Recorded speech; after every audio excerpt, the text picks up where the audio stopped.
Hello and welcome to episode 5 of the Wisdom in Christ podcast. As you guys know, my name is Dallin Anderson and I am here today with my brother Benjamin.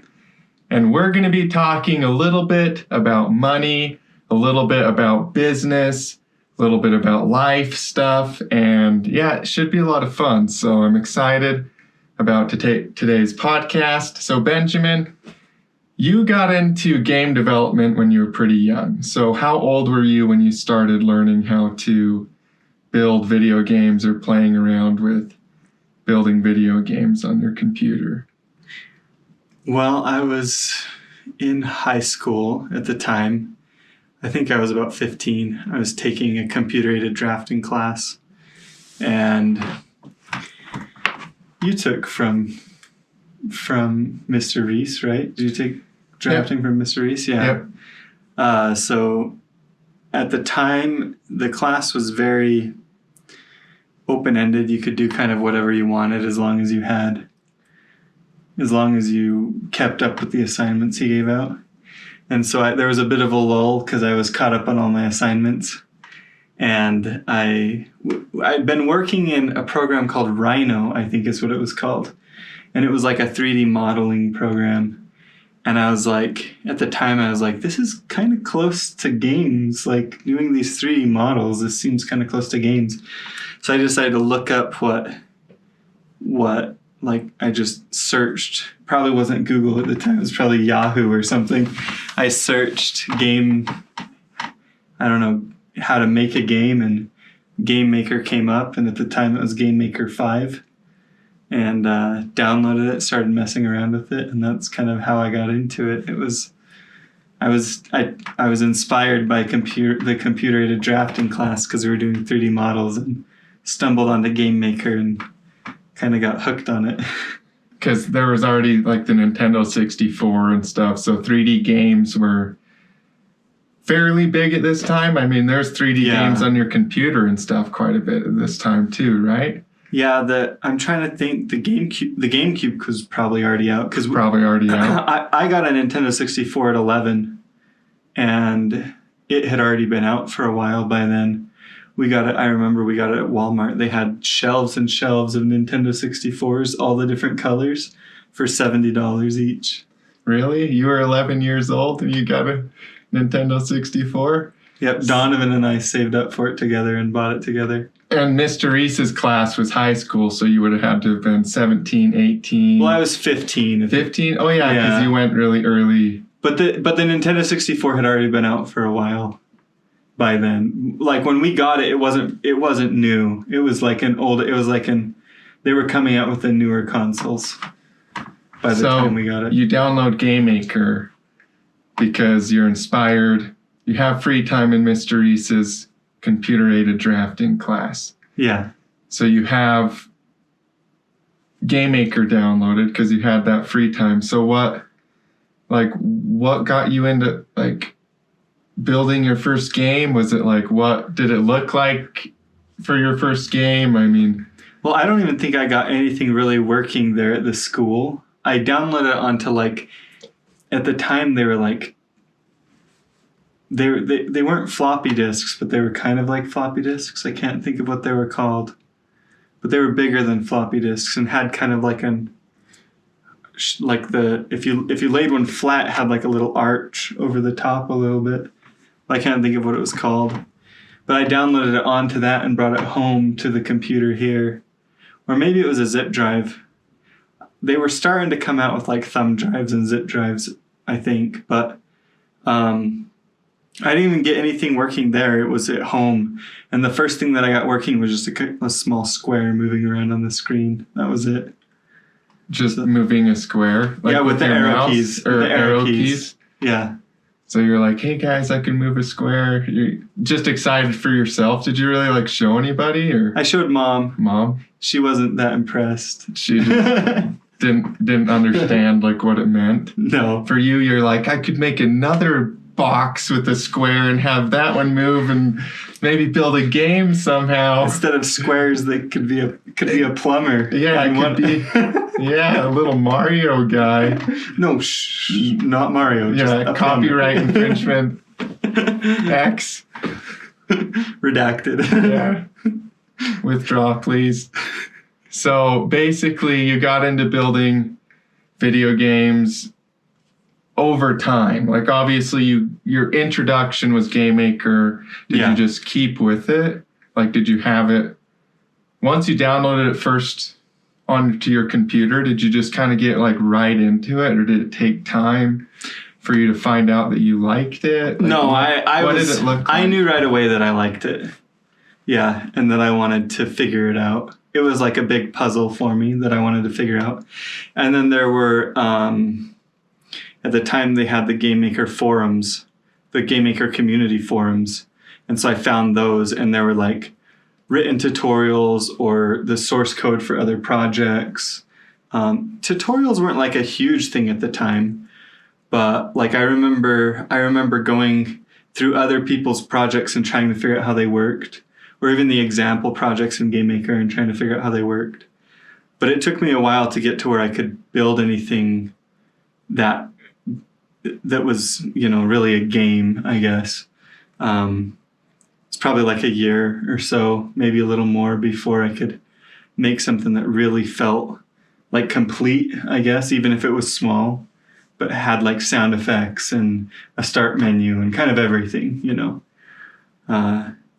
And I did it up until I left on my mission, and then was still using Game Maker. And then when I got back from my mission, I was kind of trying to get back into it again, but I was doing college and couldn't really I was trying to figure my life out. And so I kind of didn't do very much game development, or like I messed around with Game Maker a little, but not a lot. And was getting into like web development with like JavaScript programming and stuff like that, because I thought that was like the safe route to go, like I'm making these games, but I don't think I can really make a business out of this. I hadn't figured out how to make any money. So I was like, well, I developed these skills in like art and programming.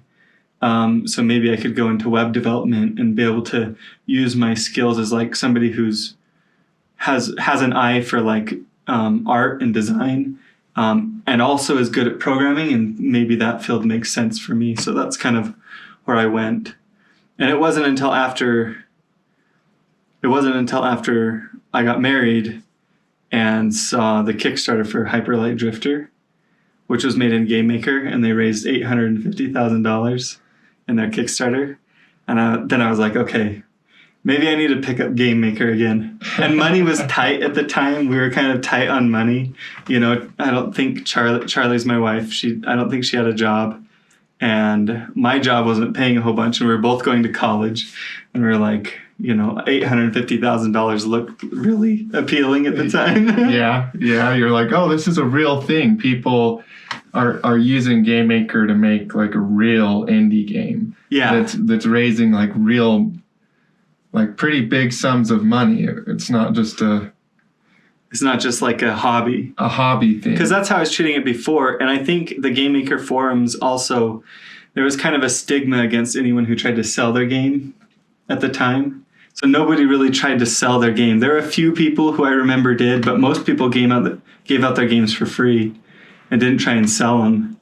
And that's what I did too. So then it wasn't until after when I started to see people selling them.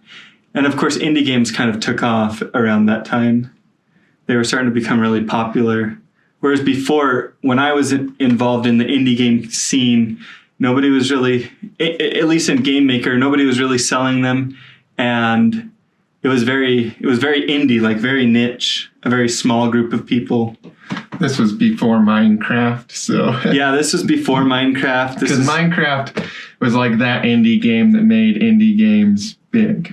Wouldn't you say? Yeah, was it a pivotal... It was. There were quite a few, though, too. Like, there was Super Meat Boy. Castle Crashers, because Xbox came out with their ID or arcade. I can't even remember what it's called, but Xbox came out with their platform to support indie games, and so then you had stuff like Castle Crashers, and there was like Braid that came out, and Super Meat Boy again, Fez. There were some indie games that came out. None of them were as big as Minecraft, but they were kind of pivotal games that inspired other indie game developers to try and make games. So the space was kind of taking off about then. By the time Hyper Light Drifter had come out, Minecraft was already a thing. Yeah. And indie game development was becoming a bigger thing. Mm-hmm. So you were like, okay, maybe I can be an indie game developer. Yeah. Was that your first notion, was to be a game developer, specifically games? Yeah. Because of Hyper Light Drifter? Yeah. And I tried doing a Kickstarter and it failed. And that's when I was like, okay, I have to figure out how to market. And I was inspired by other tutorial creators. There were some tutorial creators that were doing Game Maker tutorials on YouTube. And so I was like, well, I think I can do that. So I made a few tutorials, posted one on Reddit, and it got like 1,200 views. And I got a bunch of subscribers. And I was like, okay, maybe I can build up a list of like subscribers on YouTube. And then if I make an indie game, I can sell my game to those people. Like that's how I can market. And that's how I got into doing YouTube content and tutorial content. And so also before this, though, when you first got into Game Maker, you were already posting stuff on the Game Maker forums, right? Yes. Like way back when you first started downloading it, because you were learning how to do it. Yeah. Before your mission and stuff. Yeah, and some of my stuff did pretty well. Like I had a game called Deep Magic. I released a source code to that, which was pretty popular because people wanted to see how I did it. And then there was this site called the Yo-Yo Games Sandbox site, and I released Deep Magic on it and another game called Ancient War, which was kind of like speed RTS, like an RTS, but really quick. You didn't have to wait for there weren't loading times or anything, mainly because I didn't know how to do that. So it just... Oh, I think I remember this game, actually. Yeah. All right. But Ancient... yeah, you could send little soldiers out and stuff. Yeah, I do remember. That was a really fun game. I remember loving it. It got like 30,000 plays on the Sandbox website. Yeah, so you were kind of like Game Maker indie game. As far as the Game Maker community goes, you were like mini Game Maker community famous, or at least helpful to people. Yeah. I was mini famous in that smaller sphere. Not like way famous. There were bigger names in the sphere at the time. Right. Like Darth Loopy was one that I took a lot of inspiration from. I liked a lot of his games. So, but yeah. So Hyper Light Drifter inspired you to take it seriously, but you were still working as a programmer because obviously you had learned programming, or at least you were going to college. You were working as a programmer, weren't you? When you I think it's hard to remember. Exactly. Because I was working at Wells Fargo before that, and then I got a job working as a programmer. And it's hard to remember where in the timeline those two things line up. Happened, but yeah. But so you had a desire to transition from working for someone else to maybe using your skills, or at least you had an inspiration that it was possible. Yeah. Your skills of game development. Yeah. So then you said you were posting a little bit on YouTube and stuff too? Yeah, so I started doing YouTube tutorials and that took off. I started making, pretty quick. Game Maker specifically. As a software for building games. Yeah. And I couldn't figure out how to make very much money off of it because ad revenue is hardly anything, right? YouTube ad revenue is not for most people, it's not a great revenue source. And so it took me a while to figure out how to make money. I tried Patreon a little bit and that didn't really work well for me. But then I did a book. I was like, well, maybe I'll write a book. So I wrote a book on Game Maker's programming language and did a Kickstarter for that. and the Kickstarter did pretty well. It raised like $11,000. But then it kept selling. Like we kept getting like $3,000 a month in sales From the book? from the book. Even though I hadn't released it yet, people were like paying through PayPal because they wanted the book. And so that's when, and at the same time, our landlords were like, our daughter's getting married. We want to let her move into the apartment. And so we kind of had to move and find a new place. And Charlie was like, well, why don't you quit your job? And you're like, ah. Because we're making, yeah, Was it scary to you? Like, well, how did that feel? Like, what? You know, that's a pretty direct question. I had been scared. Statement. I'd been very wary of quitting my job up to that point. I was making about $40,000 a year. So it was a decent paying job for that time.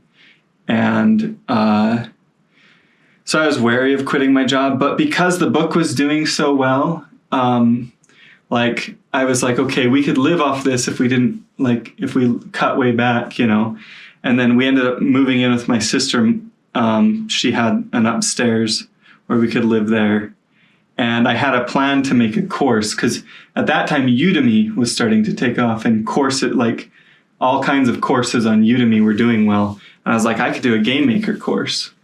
And so the plan was to quit my job and spend time making a course and then launch that. And I wasn't that scared because, you know, we were moving in with Melissa, so we weren't going to have rent for a little while to have to worry about. And the book was making enough that it made sense to transition at that point away from my day job and toward this side thing that was now starting to do well. And I actually had one of the people at my old work, they took me out to lunch and they were like, you probably shouldn't, I don't think you should quit your job. I think you need to stay here. And they were like, you know, in 5 years, you could be making 6 figures and all this stuff at this job. And I was just like, you know, like I listened to them, but I didn't want to do that. I was ready to quit at the time. And we launched the course. And then that year, the business didn't grow 6 figures that year. Because I quit halfway or, you know, about halfway into the year. But if you look at the year from when I quit, if you know, not the year that I quit, but a year after I had quit, the business made 6 figures. So gross that year. So he was like, in 5 years, you could be making 6 figures. And the business grossed 6 figures that year when I launched the course. So it did really well. So you're like, quitting my job was the right thing to do. Yeah, and I loved it so much more too. It was really hard for me to work there. I didn't feel like a very good employee even because I was so interested in the stuff that I wanted to do that I didn't feel like I went into work. I didn't feel like I was providing good value to the company even really at that point. I was so interested in my side business, and so I don't think it would have been good for me to stay there at all. So were you at college still? Yeah. Going to college classes? Yeah, so I dropped out of college. So you're like, screw college too. So I guess when the opportunity comes and it's a good one, take it? Is that? Yeah, it looked like a good risk to take. Yeah. I was like, I think this is a good risk, and I took it, and it paid off. So, you know, I was like, I can always go back to college. I do have an associate's degree. And I was like, if I ever decided to go back and finish my bachelor's in computer science, I could do that still. So I wasn't too worried about quitting college. So then now you have a job. Did you have any kids yet after you had a kid yet, or? Yeah, so we had Ashton at the time, my oldest daughter. Okay, and so when we quit. Now you have a family. You're living with Melissa potentially still at this point, and so you want your own house. And yes. Then there's getting debt to buy a house. Yeah. So you got into debt to buy a house. Then the next goal was how do you use your business to provide value to people, and also a goal of paying off your home. So Yeah. So that was probably quite the journey to go from working for somebody else to having to depend on your own source of income and your own business to not only buy a home, but also to pay it off and to budget. And yeah, so before I quit my job, my wife and I got into Dave Ramsey, and we had a little bit of debt at the time. She had some college loans, and so we paid those off.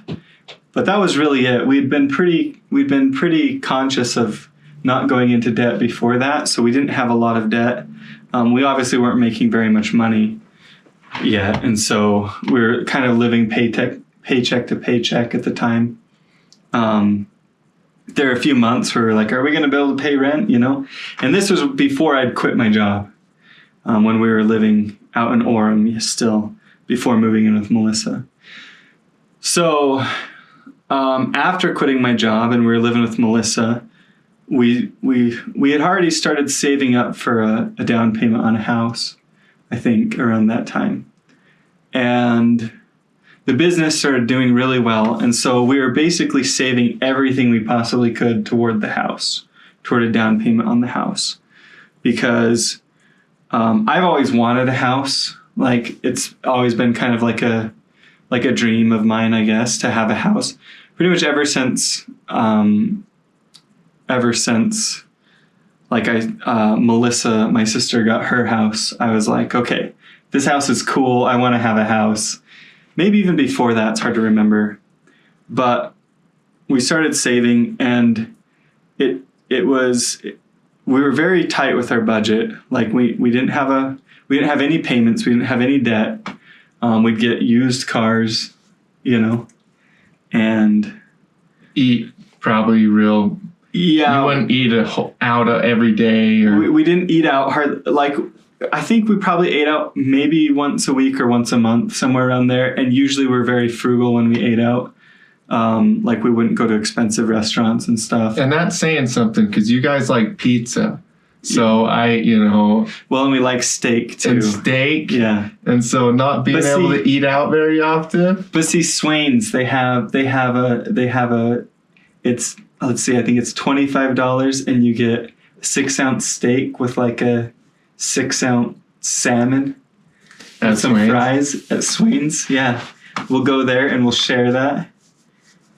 And then, So basically your business is producing income, but you've learned about Dave Ramsey, so you're living really minimalistically. Yeah, you're living like nobody else, so you can live like no one else, as he loves to say on his podcast. Yeah. Yeah. So shout out to Dave Ramsey. Yeah, shout out to Dave Ramsey. He's a character. We saved up and we started looking at getting a home. We moved into an apartment first because we didn't want to live with my sister forever. So we lived with Melissa for about 8 months, moved into an apartment. I was still doing tutorial content, course content, and it was doing well. The course was selling well. And we were saving up for the house. We moved into an apartment. We kept saving. Basically, everything extra we got, we put towards the house. Like, every month, I remember we would just cut back as much as we could in our budget. We'd budget every single month, itemize everything we were planning on spending money on that month, and then we'd cut back as much as we possibly can and put everything toward the house, to save for the house. And we did that for about 3 years, and we saved up a down payment of about $145,000. That's a huge down payment for a house. That's almost nobody does that. Yeah. And then because I was running my own business, Dave Ramsey recommends you have a 20% down payment, I think, and something about your mortgage only being some percentage of your income. But because my income fluctuated so much, we wanted to err on the side of caution, which turns out was, spoiler alert, was a good idea. So we got like a house that was, even with that big down payment, we got a house where we wouldn't have like a super high mortgage every month. So you didn't live out of your means. You didn't go and buy a house that was way out of your we means. lived even under what Dave Ramsey would recommend because I was concerned about the fluctuation of my income. And so, we got our home ended up costing about $295,000, which was, I actually kind of wish we'd done something slightly smaller now still. But with the 50% down payment, our mortgage was about $145,000. And then it took us 5 years after getting into the house to pay it off. So it took longer to pay it off after that point because my income did go down a little bit after we moved into the house. There was some stuff with Game Maker and I switched over to Godot, and like there was a bunch of stuff that kind of happened that reduced the income there a little bit. And so it took us longer to pay off. So what did it feel like 5 years of just steadily having this goal, knowing that it's possible, did you feel kind of safe because you had an income, did it feel like you were good to go? You just had to make sure you did everything right? Like stick to your budget, do your best? Or did it feel kind of like 5 years of just this marathon? Like, what did it feel like for you? I think it might have felt more like a marathon for Charlie, my wife. It's a long time. It is. And we were cutting our budget way back. Maybe we weren't cutting back quite as much. We were doing a little more stuff for fun once we got into the house because, we did go on one cruise after we already got into the house. We saved up some money and went on a cruise for like a couple $1,000s or something. So we did spend some money in some places, but we were still very tight with our budget, had the same car, we still have the same car. And for me, it felt pretty safe, but also kind of like we had this thing that we were trying to do where almost like a lot of the other places in our life were kind of like, we're putting them off until after we paid off the house. Just make sure you get it done so that you don't just get everything right early on in your marriage, pay off your house. Because even though I say 5 years is a long time, I'm talking psychologically because 5 years is way faster than the rest of everybody else pays off their house. But psychologically... Well, and of course, it was technically 8 years if you count saving for the down payment. Saving for the down payment. Yeah, but it was psychologically a long time to put everything on hold. I mean, my computer, I had the same computer for 10 years. I didn't buy a new computer for my business. Like I had a 10-year-old computer when we paid off our house. And it was a good computer, but it certainly couldn't run like any high-end great games or anything like that. And so, yeah. So you're the game developer that couldn't run high-end games so that you could pay off your house. Yeah. All my games had to be optimized because they weren't going to run on my computer if they weren't. So the day that you paid it off, what was that like? Did it feel like freedom? Was it like... It didn't, does it still feel like you're in debt kind of? It doesn't feel like we're in debt anymore, but it's like it doesn't sink in. It feels like it never sinks in. Really? Yeah. It's like now, it feels really good sometimes. You walk around the house and you're like, this is mine, I own this now. Like the bank doesn't own this. I don't have to worry about the bank, that feels really good. But paying it off was, and there was a stretch there at the end when we were paying it off where we went like crazy and like put in a whole bunch of work. Like I worked crazy hours. I did a course that was like a 24, 25 hour video course, and I recorded it in over the span of like 2 months. And I had weeks where I'd record I made it and recorded it over the span of like 2 months. And I had weeks where I would record like 20 6 hours of video content in a single week, which is like, it would be like 2 hours a day or something. So there was some weeks where I did 2 hours a day, or close to 2 hours a day, and did it for 5 days that week. So then that's insane. Getting 2 hours of video footage every day, it was hard. Because my videos take preparation before that too, So you really pushed it there at the end and kind of... So basically, now that it's paid off, though, you're a father. So as a father, does it feel like you've really... Does it feel satisfying to have set up your family in a way where you can really be confident in your finances and stuff? Because you probably, in some ways, you don't know what you have unless you don't have it. You guys did it right, so you don't really know what it's like to be 30 years in a marriage and not have your home paid off and feel financial, concern. But I guess as a father and stuff, it probably does feel pretty satisfying. Yeah, during that time, we had 3 more kids. We've got 4 kids now. And it's comforting to know that, if I died, they have a home. You know what I mean? I'm not worried about where they would live or anything like that. They have a paid off home.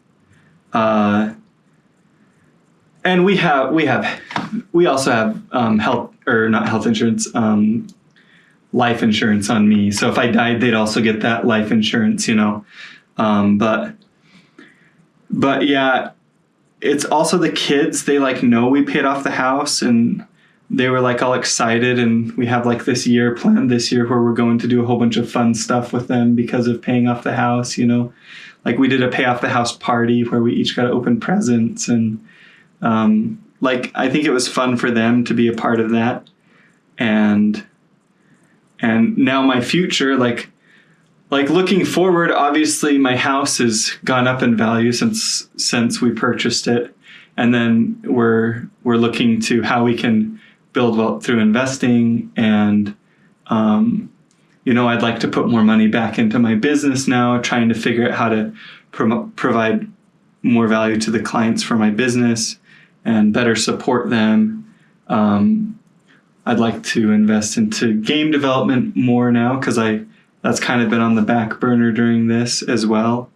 And it feels like now we're in a position where we can kind of start using money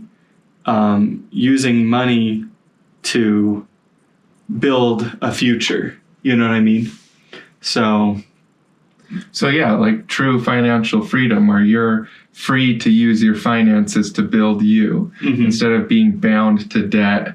Or, if you still had that debt, then your income is going to be, or if you lived paying rent somewhere in an apartment, you have to pay that monthly rent. Yeah. And so a huge percentage of your income, whether it's big or small, hopefully you can grow your income too. But, if you don't have a big income, half your income, a lot of people spend on rent. Yeah. And so you need to have that kind of wealth building power, and that comes from having if you have a bunch of debt, then all your money is going to build wealth for other people.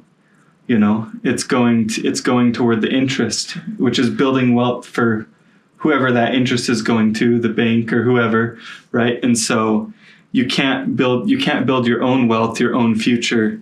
And so you need to be able to get yourself in a position where you can start doing that. And maybe that doesn't mean paying off your house right away. Maybe it just means having a high enough income that you can make your mortgage payment and then still have money left over to put into retirement or investing or whatever, or a business or whatever.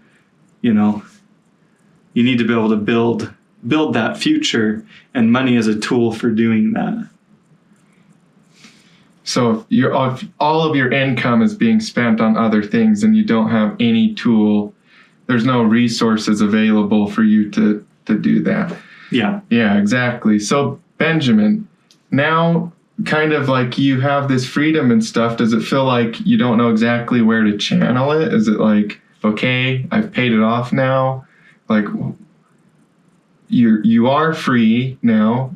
Like, how do you go from here? You know, like, how do you direct your... Yeah, that's a good question. You know, because then before it was like, it was easy because it was just put everything towards the house. And now it's like, how do we, you know, what do we do from here? And we're working on that.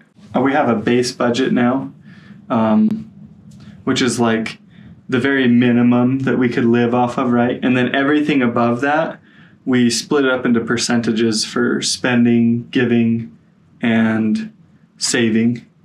And so like saving could be investing as an example. Spending could be spending money on, you know, anything, clothes or I guess a trip or something like that, right? And then giving, we just choose where we want to give that extra. Because we pay tithing on the total amount that we get. We pay a tithe on that. But then we have more that we give after that. And that's kind of a just thing. Like extra giving.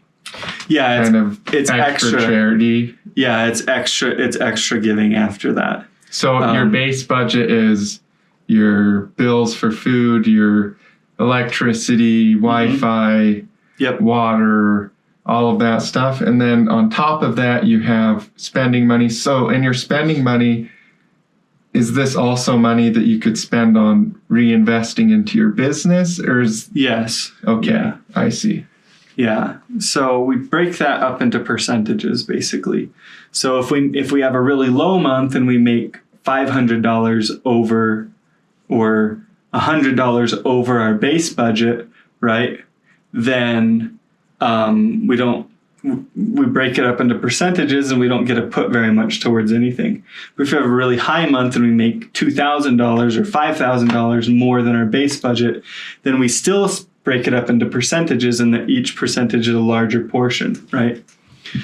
So yeah, that's kind of what we're trying to do right now, but it's definitely something to figure out, like, how do we use this tool that we now have? Because it was so much easier to just put everything towards the house before. Well, you've got a lot of time ahead of you because how old are you now, Benjamin? Like 35. 35 years old. So yeah, you're pretty young, you know? Yeah. You're like, really, like, most people have a lot of stuff they have to get right at the age of 35 that you already have right. So you're pretty young. Like, if you have things that you're doing that are helpful to people, if you're providing real value over time, you can expect that momentum in your life could potentially really build up into something where you're really, you know, helping a lot of people and doing really well financially and stuff. So yeah. Do you have like an idea of how you want to take things with your business from here or something? Do you have like any shifts you want to make, any things that you want to keep doing? Like, yeah, I want to keep teaching. I really like teaching, figuring that out. And I want to shift towards figuring out how to make games too. And I wrote a book last year, and I want to write more books too. So those are kind of the things I want to focus on. Continuing to teach, starting more game development stuff, which I've already started doing that, and then writing more too, because those have all been things that I've really liked about my business. And in my ideal world, right now courses are a big part of my income, but in my ideal world, most of my income would come from books and games, and then I'd be able to just do free educational content on YouTube, because I'd prefer to just do the educational content for free, other than maybe if I did like high-end consulting stuff, or if people wanted to consult me on their indie game, you know, like business consulting basically for indie game developers, then I still might charge for that type of content, but I'd rather have my tutorial and course content all be free on YouTube. And then you really enjoy building video games, and you've built a few different video games. And do you have, let's see, you've done 2 Kickstarters for video games now, or 1 Kickstarter for a game, or you haven't done a Kickstarter? I haven't done a Kickstarter for a game yet. Yeah, I have 1 game on Steam, and then I released both games, both of my commercial games on itch.io. So End Hall is the one that's on Steam. It's also on itch.io. And then Tic Tac Tanks. It's like a little tic-tac-toe remix, I guess is what you'd call it, with tanks. And it's on itch.io. Itch.io. Yeah. So you have it on Steam and Itch, you've got quite a few games public for people if they want to, because I will put links in the description and stuff if they want to go check out some of your games and stuff. Those are the 2 paid. Those are the 2 commercial games that I've released. So your intro into your business was actually writing books. Yeah. So, like, that's something you both enjoy doing, and was something that started producing income from you at the very beginning. So, yeah, is that partially why you kind of want to keep doing it, because you enjoy it and people are getting value out of it? Yeah. It's also, I want to write, one of the benefits of writing books, I guess it depends on what you write, but I want to make content that lasts. And when you do a tutorial video, when your game engine inevitably updates and changes, then that tutorial video can be out of date.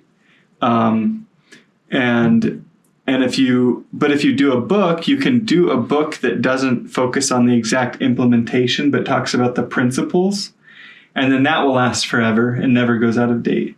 And I just want to have content that's like that, like my free content on YouTube would eventually go out of date, the tutorial content, but the books would never go out of date because they would be talking about the principles.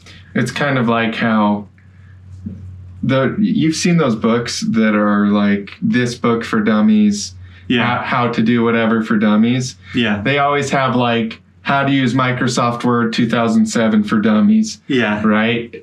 But that book like goes out of date. Nobody uses Microsoft Word 2007 that I personally know. No. I mean, I have some friends that have pretty old computers, some older friends. But yeah, but rather you want to make books that don't do that. There are some people who live paycheck to paycheck. If you make content that goes out of date, you'll live project to project. And that's what I'm trying to avoid and kind of move away from, is living project to project. And that's where books, I think, are going to be useful. And games too. I think all projects have a little bit of a taper off on the tail. So, but yeah, I want to avoid content that goes out of date. So as a Christian too, because you and I are both members of the Church of Jesus Christ of Latter-day Saints, what did it look like the process of praying for the home? Like, did you have miracles along the way?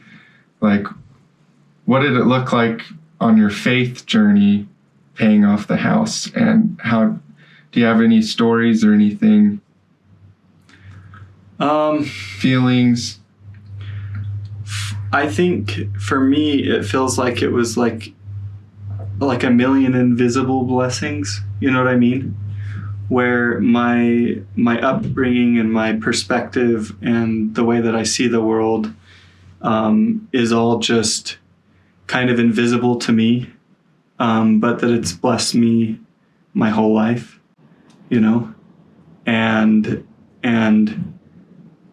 and so, I don't notice it. There's actually this story, and you'll have to look up who it's by for the show notes, but the story is in this talk. And there's these 2 fish, right? And they're swimming. And this old fish swims up to him and he goes, "How's the water?" And then he swims off and the other 2 fish go, "What the heck is water?" right? And that's kind of how I feel. Like I've lived in this my whole life, and I feel like I've gotten the benefits of it, and I can see the benefits of it in my life, but that's only when I look back on it. Because like in the day to day, it all feels kind of like just swimming in water.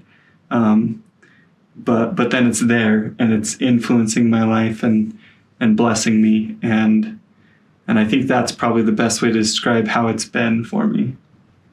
So it's like so many things, so much of you. It's so much of who you are that it's like hard to just pinpoint onto one story or one. Yeah. It just helps with the journey as a whole. Just having faith in God, being taught to work consistently at things, being taught all the stuff that you were taught. Being kind to other people, serving. I feel like, when you're that type of person, you attract other kind people. Like all the people in my Discord are so amazing. Shout outs to them. And, all of my students, I feel like they're all just really kind people, even if they don't believe in God or religion or anything like that, right? They're very kind people, and I love being around them. And I think that because that's important to me, I've kind of attracted those types of people to me, and so I see the benefits of that too. So that they're kind, giving, they're helpful, trying to help each other out, and it's just a great community to be a part of. Yeah, it is. I know for a fact that that's how it is in life, that if you're kind to other people and you take your time to look out for others and to do good to them, then you're going to have people in your life that are kind to you as well. Mm-hmm. But if you don't do that, if you don't put the wood in first, it's unlikely that you're going to have a lot of good people in your life, Yeah. So, yeah. I think a lot of people miss that. They're like, oh, well, I want to have good friends or good relationships, but they forget that it's kind of, up to them to be good to other people so that they deserve that, rightly deserve it. And attract those people to them. Yeah. Because you'll find them. You'll find those people. And you'll also make those people. Like when you're kind to somebody else, it doesn't force them to be kind, but it's an invitation for them to be kind back. And a lot of people accept it. I think people want to be kind, and when they're given that opportunity, then they'll reciprocate. Yeah, it works every single time. And same with service to others. I mean, you started producing tutorials and providing value to other people, mm-hmm. and then value was given back to you in return. Yep. And I just think that's so amazing that, we can do that as people. Each day we can choose to do that. We could choose to do good things. And if I hadn't made free tutorial content on YouTube, my business would never have made money. Like, it was giving away free content on YouTube, quality free content was essential for my business. If I had just tried to sell courses to people, they'd have been like, who are you? What is this? I don't know what you're doing. But because I gave and gave and gave a bunch of free tutorial content, they, learned to enjoy the way that I taught and liked it. And they were like, yeah, I'll buy your course. I like what you do. And you gave me a bunch of free tutorials, and that's been such an important, reciprocity has been such an important part of my business that it wouldn't have been successful without it. So when you set a goal and it seems really far away like that, or you have something that you want, like buying a house or quitting working for somebody else, for example, and it seems really far away from you, and it seems like this thing that is going to take a lot to change from who you are to what you want to become. How do you kind of go about overcoming that? Like, how do you become the person you want to become when it feels like there's a big gap?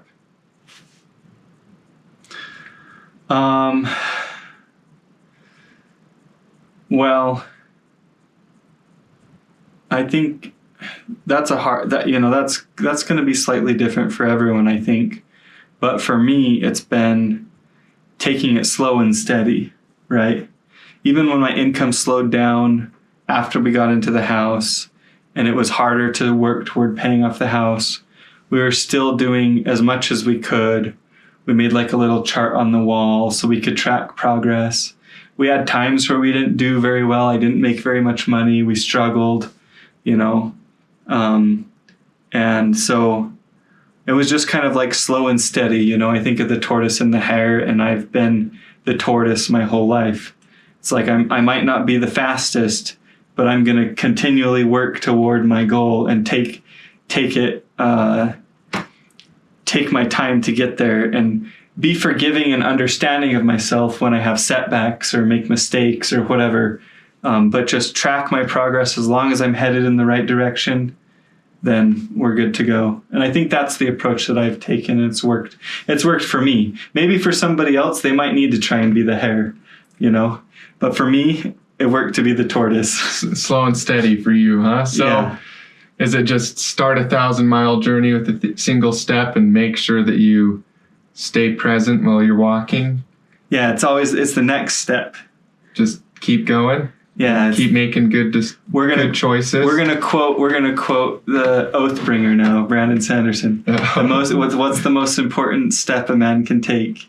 It's not the first step; it's the next step. The next step. Yeah, the next step.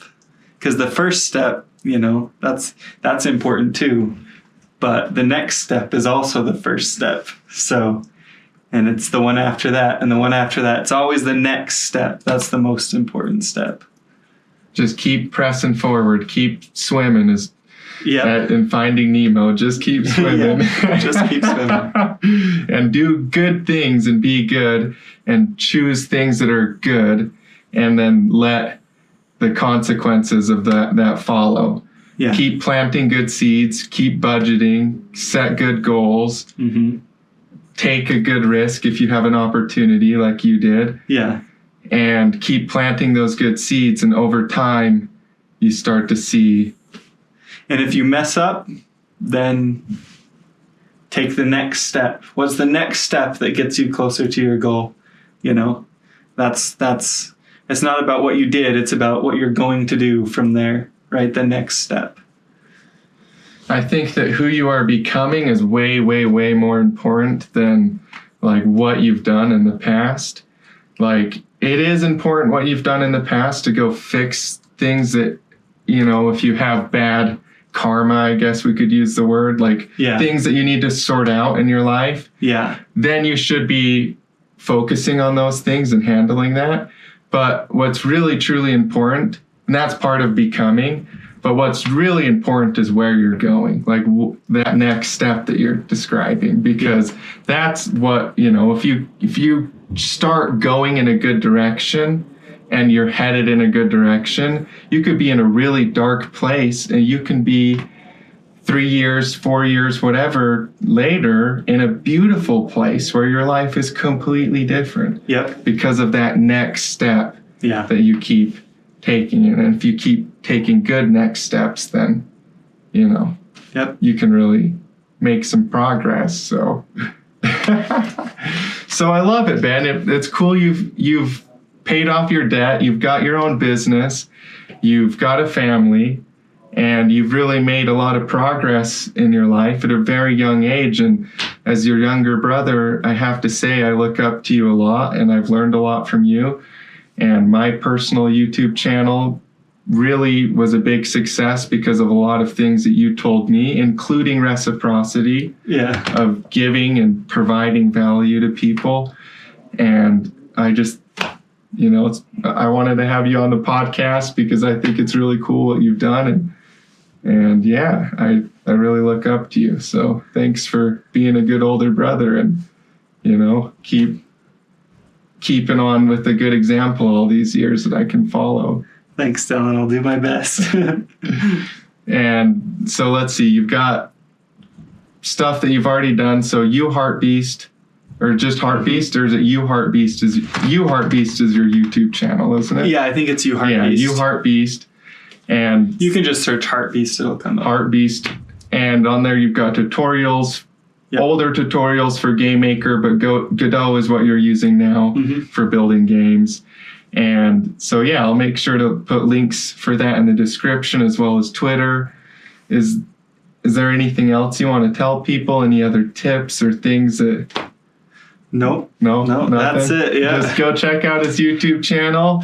And, you know, I appreciate you coming onto the podcast. I hope Yeah, that we thanks can for maybe having me. inspire some people to, you know, to pay off their debt. Do you have anything to say to people that want to pay off debt? Oh, go watch Dave Ramsey. Go watch Dave Ramsey. Yeah, we'll defer to the expert.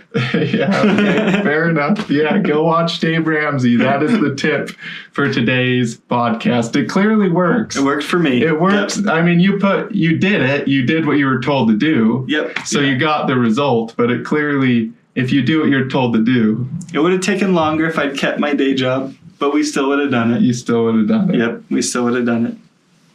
Well, thanks for coming on, Benjamin. I appreciate you coming on, and hopefully we can maybe have you on as a guest on again sometime, and maybe you and Charlie both, and we can get both sides of the whole story. Yeah, that'd be fun. And yeah, so thanks for coming on, and yeah, I look forward to seeing you guys in future podcasts. Thank you guys for tuning in, and as always, peace be unto you.